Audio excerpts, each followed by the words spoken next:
What's up, guys? My name is Elijah Dorsey. Elijah Dorsey kind of just proved why this is a terrible defense by hitting the thunder lock. Options from this pretty cool shoulder lock that Elijah Dorsey hit at the WNO.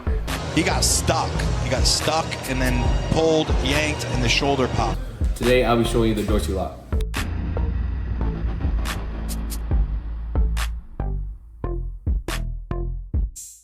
On our opponent's back with our seatbelt grip.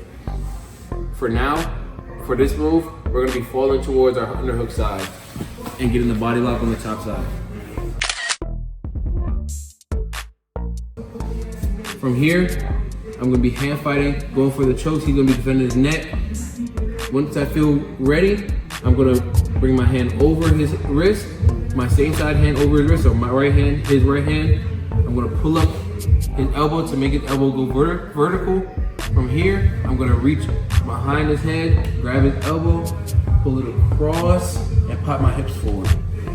This puts a real strain on his lat, and it's really uncomfortable forcing him to tap.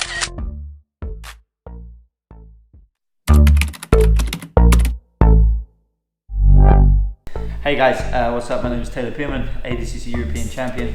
Today I'm just going to show you an easy way to get to the saddle. This interview is sponsored by Gimme Gummies, the creatine gummies combat athletes can't get enough of. Fuel your performance, recover faster, and dominate your training, all with the convenience of a gummy. They're too tasty to forget. It's like the old school setup, I guess, from here when you go reverse X, you lift their leg above your eyes and then you catch here, right? When I do this, I have a real problem with my partner freeing their knee every time. And I find it very difficult to be able to get this reverse X, bring it up without this happening, right? So my good friend, owner Flanagan, showed me how to do this properly. So instead of going X guard, you're just gonna go butterfly ashi with this leg and be here in this position. And now I'm gonna use my free arm, maybe turn, can you see? Yeah, so I'm gonna grab his far leg, and what I'm gonna do, I'm gonna lift, and I pass it literally to my free arm like this, you see?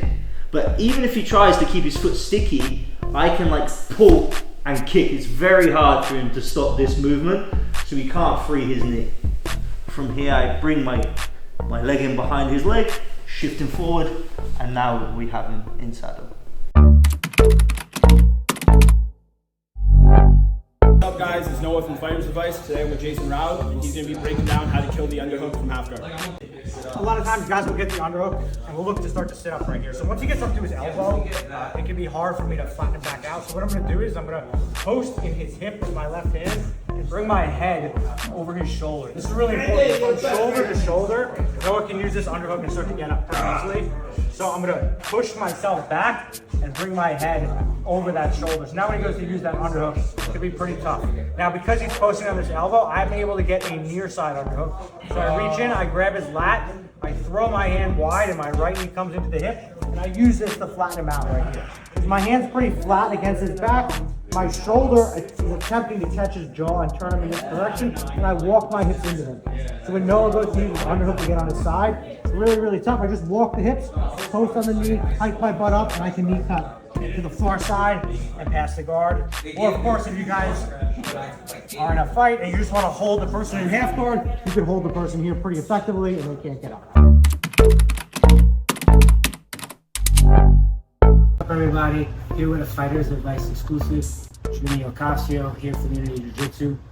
I'm going to show you one of my favorite entries from to get to the Z-Lock, okay? Common mistakes for the Z-Lock. One of the main things regardless of entry, right? So here, through, under, catching, is when we actually switch, the person tries to do the Z-Lock and makes a triangle. And they think that this is the same pressure as stomping on your foot. Right here, nothing is on right here. So when I go to turn him, he can fight it much harder, easier to get out of. You actually need, no matter what, a foot stomping on the other foot with your knees compressing together to make the pinch, to isolate the hip rotation, and then bringing the foot to the shoulder, not the foot to the mat. What's up, guys? It's Noah from Fighter's Advice. Today I'm with Robert Drysdale, and he's going to be breaking down how to deal with the inverted guard. One thing I like to do is I like to thread this leg. This gives me a little more control over his spin, right? Because if this leg is completely free, that's how he starts getting underneath it. If I have this from here, I have a little bit more control over his spin. The other thing I do is I like to sit on the ground. It's awkward for him to get underneath me if I sit on the ground. And you can say, oh, he's gonna come up. Not really. I have this leg. I come up. So this is kind of like my insurance policy right here, right? And the other thing I like to do is not only am I coming up, I like to, because the biggest issue is this leg gets very sticky. This leg is like, it's like Velcro. Like exactly that's the annoying part, is that people that play this game, they're very strong in this position. When I say strong, I'm not just talking technically, I mean physically. They develop the muscles, tightness necessary to make them efficient. So one thing I like to do is I like to go here. If I can peel that foot, which is what I'm trying to straighten my right leg, I can peel it with my left leg. Okay? Now I'm not gonna lie, peeling that foot is not always there. Sometimes it's there, sometimes it's not. I always aim for it. Because if I'm here, I'm pushing this leg through. And now I just kill him. That's good. Now why did I kill your Reverse De La Riva? Now typically, you want to be on the outside of this leg for your combat stance. But remember, Reverse De La Riva developed as a response to the knee cut. So this is an awkward knee cut for me, right? But I don't have the problem with Reverse De La Riva, meaning I'm fighting somewhere else. I can go double unders, I can switch sides. I can knee cut here. That's the other thing. People think they can't knee cut just because this leg is trapped or because it's on his own. That's bullshit. Look, I'll knee cut right here. No problem. What's up, guys? Karel Pravec, known as Silver Fox here. 5th degree black belt under Renzo Gracie, one of his first students in the US. Triangle. The biggest problem people do, they don't control the posture. So when they get the triangle locked up, the guy picks you up and slam. And this is done. Okay?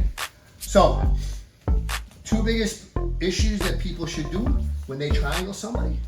1, control the posture by hand on the shin and cut the angle. When he tries to pick me up, it's not gonna happen, okay? So again, with triangle, posture control and angle.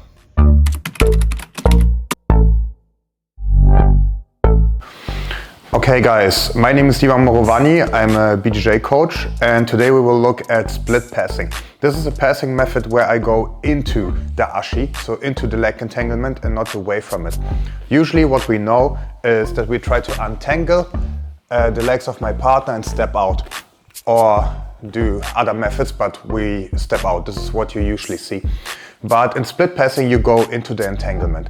And it's very important to control both sides of his body. If I just go into his entanglement and I put my weight on him, as long as he can, as long as I'm not controlling this hand, he can use this hand to push something away, exactly, and then off balance me very strongly, even if I'm almost chest to chest. So what I try to do is control this hand. And actually it's like in the gi. In the gi, people try to get to the hand and pull it up. In no-gi it's the same. If I pull it up and I pin it against him or against me, now if he tries to do anything from here, it's very, very hard. So understand that you need to control this hand. So from here, you have only a little bit of time. So you switch the grip and you push it into his chest. At the same time, I want to get around his knee. So if he's really sticky and really high, exactly, I want to power range my way around his leg to gain access into the elbow grip. You can use different grips, but this is the easiest one. So now I can pull myself into him. And what I try to do is put his foot into his butt or his knee into his chest. And we can do it with a lot of methods.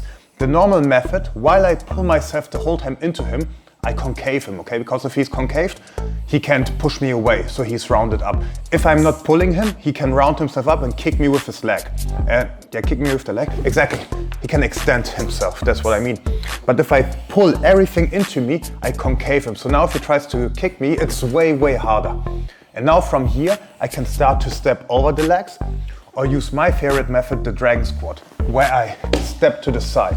And now I can put my weight into his knee. And I can put my own knee on his head.